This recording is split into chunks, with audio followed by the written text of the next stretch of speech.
फंस जाता है। सामने वाले को प्रसन्न करने की चेष्टा में कभी कभी उपासना में बाधा खड़ी हो जाती है। ये कैसे संतुष्ट होगा? ये बहुत बड़ी कमी है।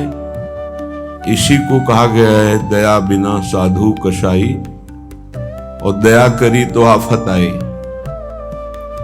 सामने वाले को परमार्थ का उपदेश करके दूर हट जाना चाहिए।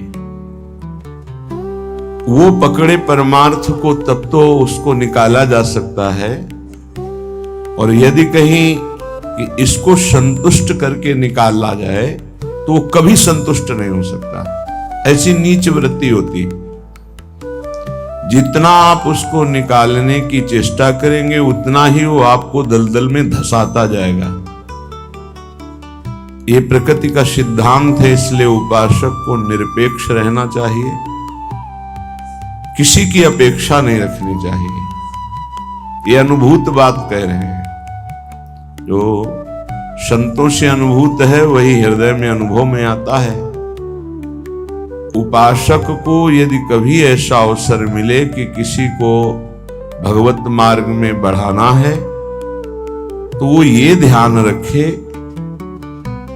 कि हमें अपने को बचा करके इसको निकालना है। कहीं उसके मन की संतुष्टता के द्वारा हम परमार्थ निरूपण करेंगे तो वो कभी नहीं निकल पाएगा, क्योंकि उसका मन ये समझ जाएगा कि हमारी अनुकूलता को लेकर ये विचारवान है, हमारी अनुकूलता के लिए, बस वो आपको रौंद देगा। और परमार्थ का उपदेश दिया और निरपेक्ष हो गए और वो आप पर आसक्त होता चला जा रहा है, वो निकल जाएगा। त्रुटि यही हो जाती है उपासक से कि इसको कैसे संतुष्ट करूं, वहीं उसका पतन हो जाता है। पतन अपने आराध्य देव का चिंतन छोड़कर मांस के लोथड़े शरीरों का चिंतन होने लगता है। ये कैसे राजी रहे, वो कैसे राजी रहे, परिवार कैसे राजी रहे, भगत कैसे राजी रहे। निकले थे हरि को राजी करने के लिए और हो गया प्रपंच को राजी करना। ये बहुत सूक्ष्म बात है। ये शास्त्र सम्मत और हृदय सम्मत बात है दोनों के अनुभव। यदि भगवत मार्ग में आगे बढ़ना है तो किसी को संतुष्ट करने का भाव खत्म कर दे। शास्त्र सम्मत उपदेश है, पकड़ना है पकड़ो, नहीं पकड़ना है तो डूबो। तभी आप परमानंद का अनुभव कर सकते हैं, नहीं तो आपको फंसा लिया जाएगा। ये सूत्र उड़िया बाबा का है, दया बिना साधु कसाई और दया करी तो आफत आई। बीच में समझो, दया नहीं तो साधु कैसा, और दया की तो फंस गए। तो कौन सी दया आपका परम कल्याण में सहयोग कर सकती है? जो याद को ना नष्ट कर पावे। दया का उल्टा है याद। जो भगवत स्मृति में बाधा पहुंचा दे, ऐसी दया में आग लगे। भगवत स्मृति युक्त प्रियता प्रभु के चरणों में और दया जड़ चैतन्य में, तब तो निकल जाओगे। और अगर भगवत स्मृति को दया ने तोड़ दिया और उसकी स्मृति चल रही तो दुर्गति पक्की है। हिरण में इतनी स्मृति आ गई कि हरि स्मृति गई तो अगला जन्म ऐसे महापुरुष का पशु रूप में हो गया, मृग रूप में। तो बहुत सावधानी का ये परमार्थ मार्ग है। कभी कभी दया में चूक हो जाती है। ये दया बहुत बड़ी दैवी संपदा है, कोई साधारण नहीं है। महापुरुष अपने कल्याण की बात ना देखते हुए सामने वाले का कैसे मंगल हो, इस बात पर विचार युक्त रहते हैं। पर साधक को बहुत सावधान रहना चाहिए। इस दया रूपी सद्गुण से बचना चाहिए। ध्यान से इसको पकड़ लीजिए। दया रूपी सद्गुण से बचना चाहिए जब तक भगवत प्राप्ति न हो जाए। दूर से दया का भाव, दूर से हृदय में कहीं इसका भाव प्रवेश हो गया कि इस पर दया करनी है, हम बड़े दयालु हैं, तो फंसा फंसाया है। भजन करने से हृदय बड़ा द्रवित हो जाता है। द्रवित हृदय में करुणा और दया की लहरें उठती रहती हैं। उसको लगता है क्या दे दूं, क्या कर दूं, कैसे ये भगवान में लग जाए। अच्छी बात है, पर व्यवहार में ये तुम्हारी बात कोई जान गया कि तुम इतने दयालु हो तो दुरुपयोग कर देगा। तुम्हारी इस दया का दुरुपयोग हो जाएगा। बहुत अच्छे से इसको समझ के बोल रहे हैं। इसलिए चाहे गृहस्थ हो चाहे विरक्त हो, यदि भगवत प्राप्ति करनी है तो दया रूपी सद्गुण को हृदय में दबा दो। बाहर से निरपेक्ष और उदासीन रहो। जब कभी भगवान ऐसी सामर्थ्य दे तो निरपेक्ष होकर के उससे कोई आसक्ति न रखते हुए उपदेश कर दिया और दूरी बनाए। नजदीकी बनाया तो फंसे, ये ऐसे है प्रपंची। नजदीकी बनाया तो फंसे, और फंसे तो तुम्हारी निंदा ये करेंगे, तुम्हारे ही विपरीत चलेंगे। बहुत सावधान। जैसे डूबने वाले को बचाने वाला जाए और चतुर तैराक ना हो, चतुर इसलिए कि अपने को बचा ले, तैराक इसलिए कि उसको भी निकाल ले, तो डूबने वाला पहला काम करता है बचाने वाले को डुबोता है और ऊपर उठ के सांस लेना चाहता है। बस ऐसे ही बहुत समुद्र में, प्रपंच में कामी क्रोधी लोभी ऐसे जो जन डूबे हुए हैं, साधु का कर्तव्य है उनको निकालना, पर परम प्रवीणता पूर्वक अपने को बचाते हुए, नहीं तो पक्का डूब जाएगा। पक्का अनुभव की बात है। संतों की जो बातें होती है छाती की बातें होती, पढ़ी लिखी बातों में उतना प्रभाव नहीं पड़ता जितना हृदय की अनुभूत बातों पर पड़ता है। फिर अनुभव होगा कि बड़ा इष्ट कठोर है, वो हमारी रक्षा नहीं की, हमको बचाया नहीं, हम संकट में फंस गए। तो इष्ट शास्त्रों में संतों के रूप में, गुरुदेव के रूप में उपदेश करते हैं। निरपेक्षम मुनिम शांतम निर्वैरम समदर्शनम। कहां यहां ऐसा लिखा है कि तुम ऐसी दया करो कि उसी का चिंतन करने लगो, उसी के गले लग जाओ, उसी को अपना मान लो? कहां लिखा है? निरपेक्षम, किसी की अपेक्षा नहीं। हम उपदेश कर रहे हैं, उसको पकड़ो तो आओ, जैसे हम चाहें वैसे चलो तो आओ, नहीं तो जाओ। भगवान का ही सब बनाया हुआ खेल है, भोगो, खेलो, नरक जाओ स्वर्ग जाओ, तुम्हारी रुचि। अगर मुक्त होना चाहते हो तो आज्ञा का पालन करो, निरपेक्ष रहे। निरपेक्षम मुनिम, मननशील, एक क्षण भी अपने प्रभु को ना छोड़े। इस संसार का सूत्र है। यदि आप निरपेक्ष रहे तो आपकी चरण धूल माथे पे चढ़ाएगा और आपकी आज्ञा का पालन करेगा। और यदि आपने दुलार कर दिया, उसको अपेक्षा कि ये भगवान को प्राप्त हो, ऐसी चेष्टा करके दुलार कर दिया, तो वो तुम्हारी बात को रौंद देगा। सामने वाला यदि अपना परिवर्तन नहीं चाहता तो पूरा जीवन संग दे दो तो भी उसका परिवर्तन नहीं होने वाला। अगर परिवर्तन चाहता है तो दूर से एक शब्द सुनकर उसका परिवर्तन हो जाएगा। साधु बहुत सावधान। बड़े बड़े जो संत अनुभव करके बोल गए हैं वो अपने अनुभव से बोल रहे हैं, अपने हृदय की बात बोल रहे हैं। आप पकड़ लोगे तो आपका चिंतन नहीं बर्बाद होगा, वो अनुभूत बात आपको माया से बचा लेगी। सदैव अपने इष्ट देव के विचार में रहना चाहिए। भूल ये हो जाती है कि मुझसे प्रभु न मानकर उसका कल्याण करने का ठेका ले लेते हैं। हम इसका उद्धार कर सकते हैं, भूल हो गई।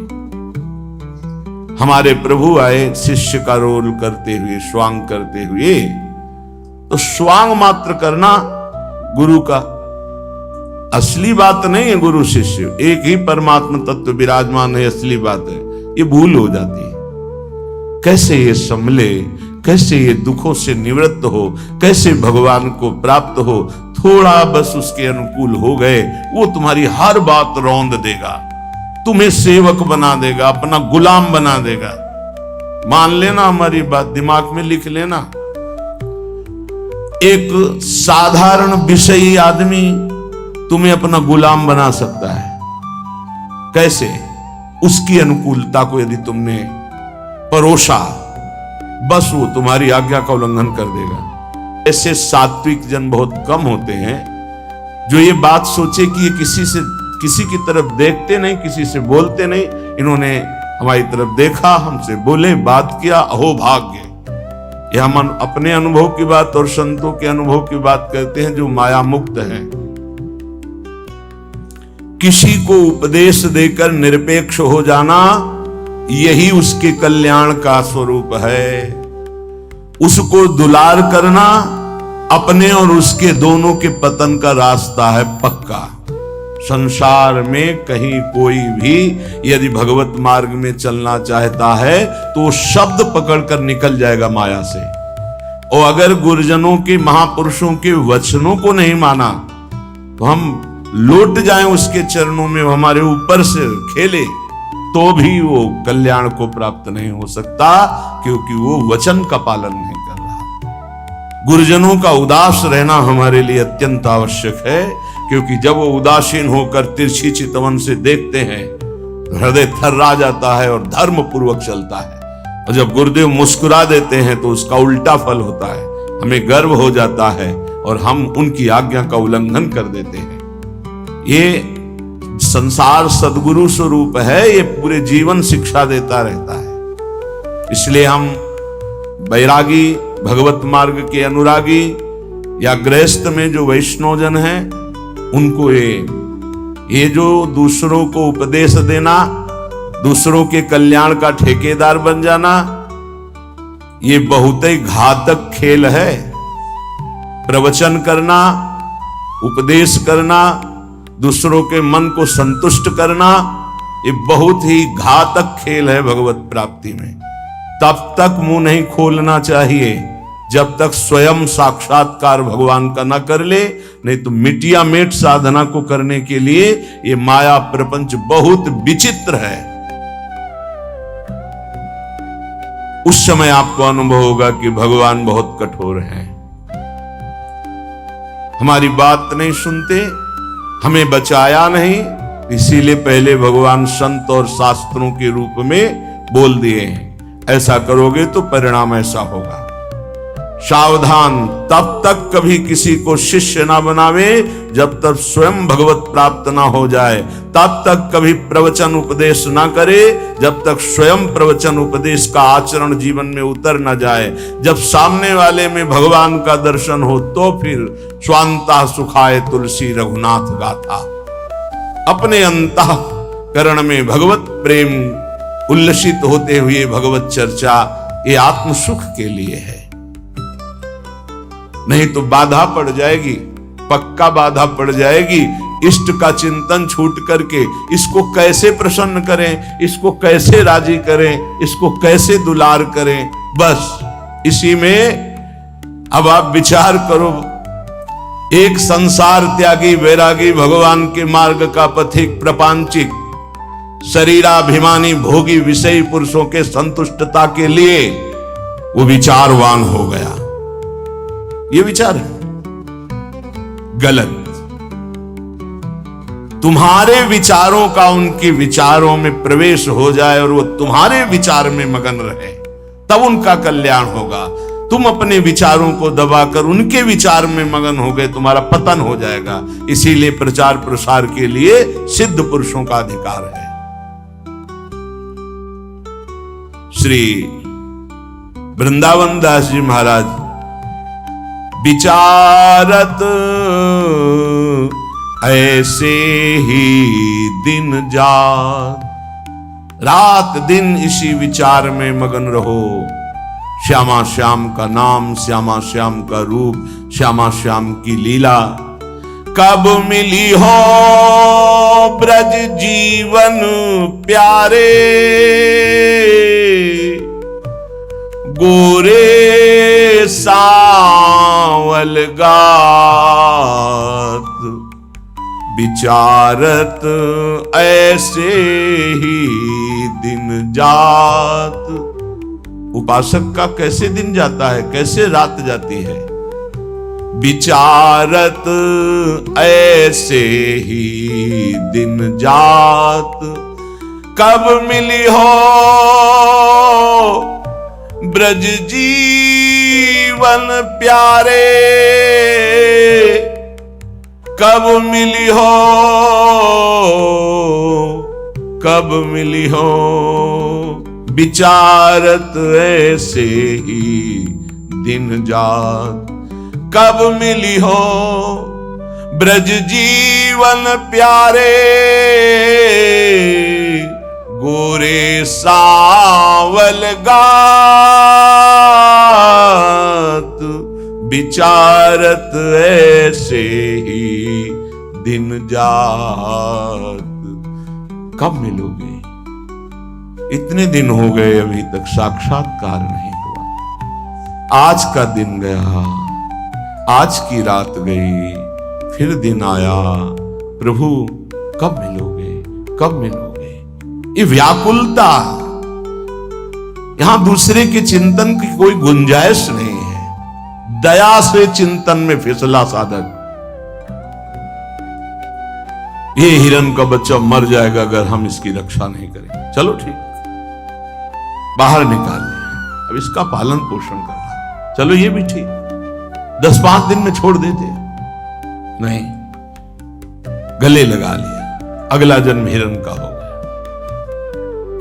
बहुत बुरी तरह साधक दया में फंस जाता है, आसपास ऐसा जाल बिछ जाता है कि निकलना मुश्किल हो जाता है। दया से बहुत बचो, ये भागवतिक सद्गुण है, आता है हृदय में, द्रवित होता है हृदय। जहां दूसरों का चिंतन हुआ तहां चिंतन अपना बदल जाता है। फिर क्या होता है? कहिबे में नियरे से लागत, सपन्यों नहीं दर्शात, अब कछु निठुर भय या जुग में, ताते मन पछतात, विचारत ऐसे ही दिन जात। वो बातें तो प्रभु की करता है, लेकिन ऐसा अनुभव में नहीं है, बहुत दूर प्रभु होते हैं। कहिबे में नियरे से लागत, सपन्यों नहीं दर्शात, स्वप्न में भी प्रभु नहीं आते। क्यों? गजब की बात है, साधक जीवन भर चिंतन को संभालता रहता है। दूसरे पर दया करके वो अपने कीमती चिंतन को दे दिया है, वो समझ नहीं पाता क्या हमारे से इनको मिल रहा है। इन्होंने अमोघ चिंतन छोड़ करके मुझे अपना लिया, मेरा चिंतन करते हैं, मेरे दोषों को मेरे सामने रखते हैं, मेरे को अपना मानते हैं, इसलिए प्राण न्यौछावर हो जाने चाहिए। लेकिन नहीं, वो प्राण ले लेगा उसके, अगर ऐसी गलती की कोई उपासक। निज अनुभव ये कहो खगेसा, वो तुम्हारे प्राण ले लेगा, वो तुम्हारी जीवन भर की चिंतन वृत्ति को रौंद देगा यदि तुमने दया कर दिया। इस बात को समझ लेना। संतों का संग क्यों सुना जाता है? शास्त्रों में वही सब लिखा है, उसको अपने अनुभव से डुबो कर बोलते हैं। कहिबे में नियरे से लागत, सपने हूं नहीं दर्शात। अब करो प्रवचन। हृदय में आश्रय दूसरे का, चिंतन दूसरे का, संबंध दूसरे का, तो स्वप्न में भी आपके आराध्य देव नहीं झलकेंगे। फिर क्या हृदय कहेगा? अब कछु निठुर भय या जुग में, ताते मन पछतात। अब भगवान में नहीं सुनते, बहुत कठोर हो गए हमें लगता है। इस युग में पहले बहुत जल्दी कृपा करते थे। हम आपको बताते हैं, कलयुग में सबसे जल्दी भगवान प्रसन्न होते हैं। ठाकुर जी को जब यशोदा मैया रस्सी से बांधती हैं तो रास लीला में दर्शन करवाते हैं कि मैया ने कसम धरवानी शुरू की कि बंध जा लाला, हर रस्सी 2 अंगुल छोटी। तो उनको पता है भगत बहुत प्यारे हैं, पहले तो बड़ी कसम खवाई निज भगवान के स्वरूपों की, नहीं बंधे। फिर सतयुग के भक्तों की, फिर त्रेता के, फिर द्वापर की, जो ही कहा कि तुम्हें कलयुग के भक्तों की शपथ से बन गए। क्यों? कलयुग में बहुत कम भक्त होते हैं, विशुद्ध भक्त भगवान की। हाँ, वृष्टि शारदी कहूं कहूं हुई, जैसे शारदी वृष्टि कहीं कहीं होती है, ऐसी भगवान की भक्ति, विशुद्ध भक्ति विशुद्ध भक्ति में मिलावट, नाटक, दंभ, पाखंड, दिखावा, ये सब केवल एक प्रभु से अपनापन, बहुत कम, तत्काल बन गए भगवान। कलयुग के भक्तों की जीव शपथ दी भगवान, ऐसा रासलीला में दर्शन कराते। कलयुग में बहुत जल्दी भगवान का साक्षात्कार होता है, पर बड़ा कठिन है अपने मन को समेटकर प्रभु में लगाना। करुणा निधि के ही भांति कहावो, सुनत नहीं सकुचात। एक बात मान लेना, हमारे प्रभु तक आवाज उसी की पहुंचती जिसका केवल प्रभु से संबंध है। अगर दूसरा कोई है तो आवाज नहीं पहुंचेगी, तुम्हारे हृदय में ही बैठेंगे, नहीं सुनेंगे। आवाज पहुंचती है जब केवल प्रभु रहते। जैसे द्रौपदी जी, जब तक कोई और था, अपना बल था, तो आवाज नहीं निकली। क्या द्रौपदी जी के हृदय में भगवान का चिंतन नहीं होता क्या? महाभारत में लिखा है, जो ही दुशासन आया तो भगवान का चिंतन चल रहा था, क्योंकि महाभागवत में कोई ऐसा नहीं कि श्री कृष्ण का विस्मरण था, लेकिन बल था पांडवों का, बल था औरों का, पुकार नहीं हुई, पुकार नहीं हुई। महाभारत प्रसंग में पढ़ के देख लेना, जो ही दुशासन गया उस समय द्वारिकाधीश भगवान के चिंतन में बैठी थी, क्योंकि रजस्वला थी। बल था कि ये सभा में ले जाएगा, 5 पति हैं, भीष्मादि महापुरुष, आश्रय अन्य होने के कारण वो केवल अंदर चिंतन चल रहा था, पुकार नहीं हुई थी। बहुत सावधानी से समझने का विषय। जब सब बल छूट गया तब उन्हीं का जो हृदय में चिंतन हो रहा था, जो ही पुकार हुआ तो चमत्कार हो गया, वस्त्रावतार भगवान का हो गया। इसलिए करुणानिधि हैं, पर वो सुनेंगे नहीं जब तक आपका कोई और है। ये बहुत जल्दी फोन नंबर लग जाता है हमारे ठाकुर जी से। नंबर है एक, बस एक। मेरे तो गिरधर गोपाल, दूसरों न कोई। बात कर लो, सब डिलीट करो। सबकी ममता ताग बटोरी, मम पद मन ही बांध बर डोरी। कनेक्शन, जय जय, तुरंत उत्तर मिलेगा। हाँ बोलो, आपने कनेक्शन ही नहीं फैला। कनेक्शन तो जननी जनक बंधु सुत दारा, तन धन धाम सुहृद परिवारा। तो इनसे बात करो, हरि से कैसे होगी? हरि से बात करने के लिए एक ठसक हमारे माई श्यामाजू को राज, एकमात्र प्रियाजू से अपनापन। तो अभी बात कर लो। लेकिन धिक्कार है हमारे मन को, हमारी इंद्रियों को, हमारी बुद्धि को बड़े परमार्थ के बहाने से चुराती माया।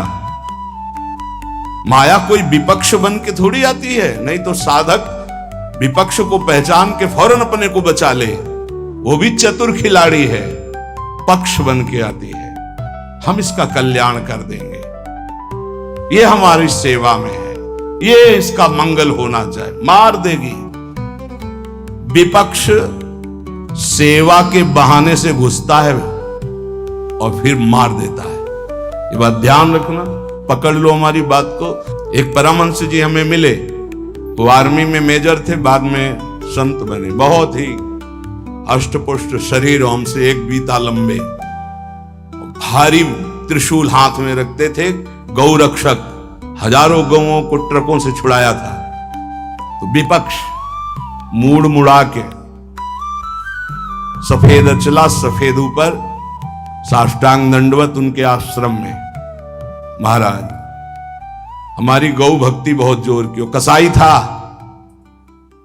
आपका शिष्यत्व स्वीकार करने आए, जो आपका नाम सुना, आपकी गौ भक्ति, तो उनका भैया बड़े भाग्य हैं आपके, बस हमें केवल गौ सेवा करनी है, आप अपनी गौ सेवा में रख लो। हजारों लाखों गौएं थी और इतनी नम्रता 1 साल में की कि सेवा में आ गया, शरीर सेवा में। हर बार साष्टांग दंडवत, हर बार जे भी, बस उसने ये स्वांग ही रचा था। जे भी शरीर सेवा में आया, 2-3 दिन के अंदर वो रात्रि में दूध लेते थे, 2 लीटर गाय का, उसी में जहर, जे ही पिया दूध से तुरंत अंदर, वो बड़े भागवतिक थे, तुरंत अंदर आया, तुम्हें जहर दे दिया गया। बुलाया, कहां है वो? गायब। 5 लीटर गौमूत्र पिया, हमसे एक बीता लंबे से।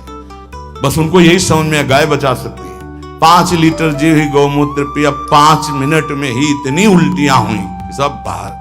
थोड़ी देर के लिए मूर्छित रहे, कोई डॉक्टर की जरूरत नहीं पड़ी और ठीक हो गए। एक तो भागवतिक दिव्य श्रद्धा उनकी, दूसरी गौमूत्र ने उनको बहुत सी उल्टियां करा दी।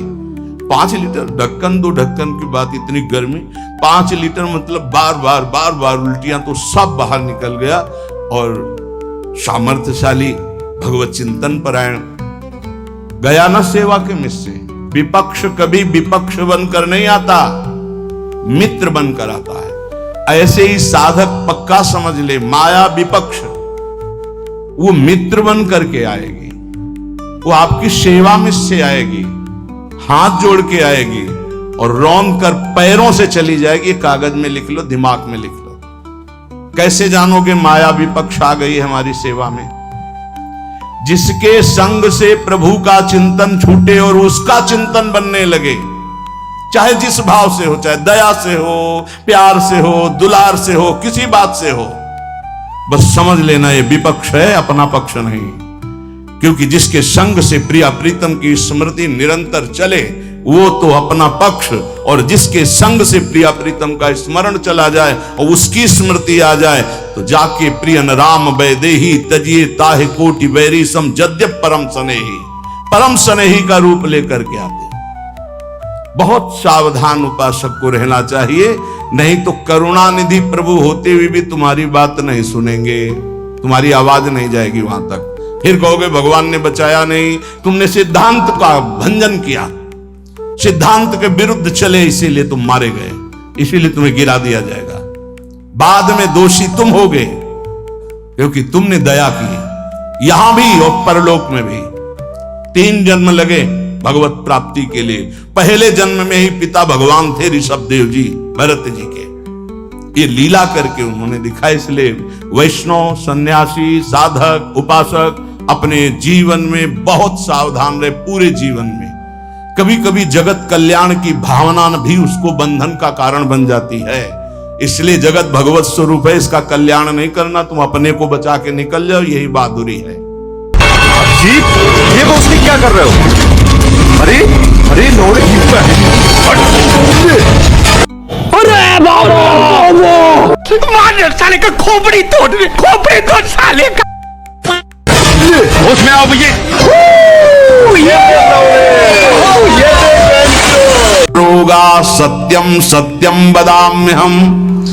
अब आप एक प्रसंग पर ध्यान दीजिए, महाप्रभु चैतन्य देव के।